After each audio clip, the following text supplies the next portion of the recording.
Hello, nila pa kanam mi te ho.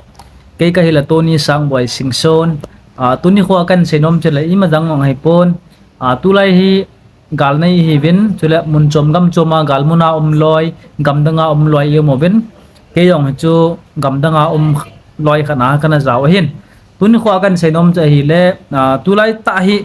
mi pi tam zo hen he thiam lo hen youtuber ro thiam mo nei ha chan ben na. Kay bang youtuber ang ka kitingam poi. Ahin la cái channel riêng ngang kan kathil bol ho kan post ho loi le gol ka ki ho no yang jong hem angai da chula hi lo ai ho tam tang na tamo ben na yang na kho ka sapoi ye chu ka bol thai sun tia nam pia dinga kan bol hin nam pi boy na thai lom lom yang ka sai do ka pon tu chana hin cái dòng cái phalam le yang in comment ho ka vet ji le tha shit shit om ji na youtube hin bol long han nam na tong khana ki gal ka hi ben guys ai thai lung set ten he thiam mo nang tuni kho hin kaga sainom pen nom chu hi le ken ka sei la ka sei thiam pun na iso pinu kimi hau kip na ama hen haulim na chom cha hen na yin ama haulim ne na ngai chai pe tai tai bin nang chia kon jin ipin gel lawam ti pa chu comment an sei thai hi ka ki pa e ka sei kel ne ngai dam bin tuin na ngai tau te kimi tu sei cha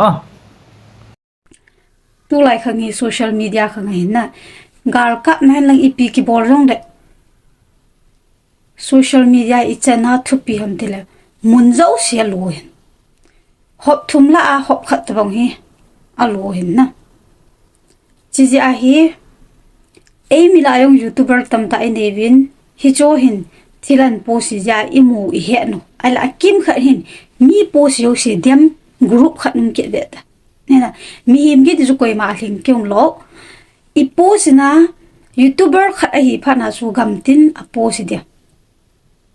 apha yong a post khanam di a si yong a post khan jong umai the mihim gi chu koi ma thleng lo pi nang long na thin lo pi ne na ke yong ka thin lo so min an post le iwat na la thiam la di pai thiam la pai di nui ma di yong la nui di koi man nang dei dei chu an upload te hello ne the ba koi man nang dei dei nang lung dei banga chu min an upload te hello min a dei dei ka upload de na va nom la ve vin na va nom lo la skip vin lang na va nu long la thiam la kila vin lang nui na thiam la nui vin lang la chu na tun pen de chu a kim khat ni a va zo si mi po si zo si de mum be ta ke o hin ki tila a dang chu sei da ta ni ke din mu na kan ke sei de chu mi post ka va na diam na theo la wang zo thiam pa na mi po siêu si ka dem lo be ka va na mi tam ta tong kha the hi lawang chon ka se chu ka se ya ko na chu mi ki hil na the mi la the ding mi khat pe mi za khat ni la hen ka ti ro pi za khat la mi som thum ta ba nga la the ding a kinung se ya chu hi chinu hi tin a khat tin ta mi a ve ho ding a jong la ding lo be a ki se lo ne na ti su mi ki dem hi lo a bol pa so mi tong kha the ya chu hit bang he ta reaction ki bol pa ta khan hai so ale a kim khan hi na mi po si zo si dem nom a mi amu da mana a po si no a post pa mu da mana a thu sei chu di jong le dem kom a post chu di jong le dem kom group khan hi ve ta hi chu group la chu na jaw khaw la ne ke ngai ta le si chu ngai koi ma a heng kyong lo ne them ji ya chu min thil a post yong le youtube channel han lang I pyong le na nom la ve vin lang na nom lo la skateboard ta mi su dem to dem jong he ga sei dinga so akim khan hi ka sei nom lo ya umai chu ne ba mi youtube channel vela subscriber is a hangam bo se hol ve ta ne na subscriber is a hangam hi chi pa hi viewer is a hang khiang pa ni ke sei la thang sie so ne na hi chi a cho a post yong la chi pa nang hi tia bolin alat no manai pi mana min youtube channel khat honga a youtube channel chu mi tam ta het na dinga a bol ro chu ama ki nei so min a bol rong le chi pa na youtube channel mi het na dinga bol na kin ham ka ti so ne na min a youtube channel a dei kilon tin mi het na dinga a bol nom a bol thei chan bol ta tela na bol zo lo ja na o cha ja na sei se the so ne the ya lol hin na ki ti ki mo nga he lo nè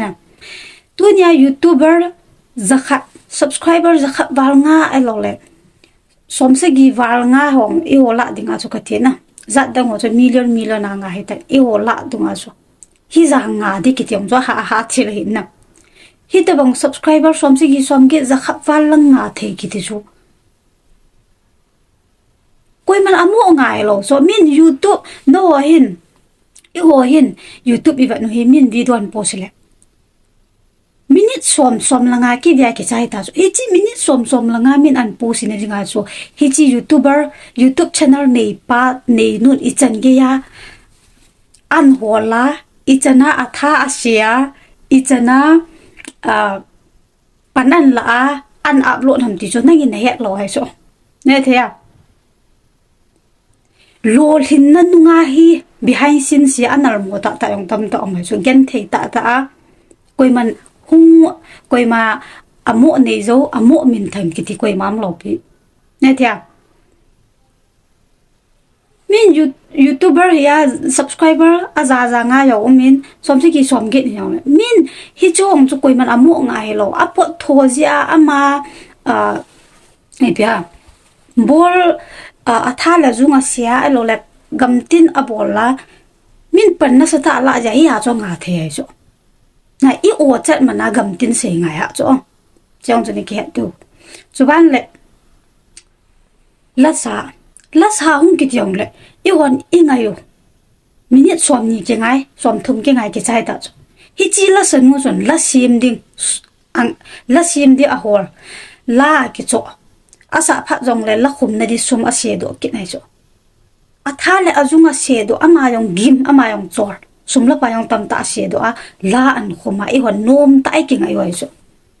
ala hi cho chu gen theina tam ta an thu zawani khat ni le mi he na hung chana lol hin na an nga phat le hi chinu rong gam tina ki sei ke ta cho min an he theina dinga hi tabang mi pi tam ta la mi na ko wa la an sa theina dinga cho aman behind scenes langa i chan ge ya pon to tha an bol ham ti pa chu min ki mor ti ki wal ki mo ta lo cho ne thea lol hin na zo si nunga hi ha sa na tam ta hung puma lol hin na ki mo hi ja hi gam tin kam ka di wong hi vin lang mi na post na va nom la ve vin lang na va nom lo la skip ball vin lang na va jong la the ke la vin lang nui the la nui vin lang le chun na ho dinga kan pen de chu na o dem mana min a bola anga a i pi chom de ong hello na ki he du ka te chu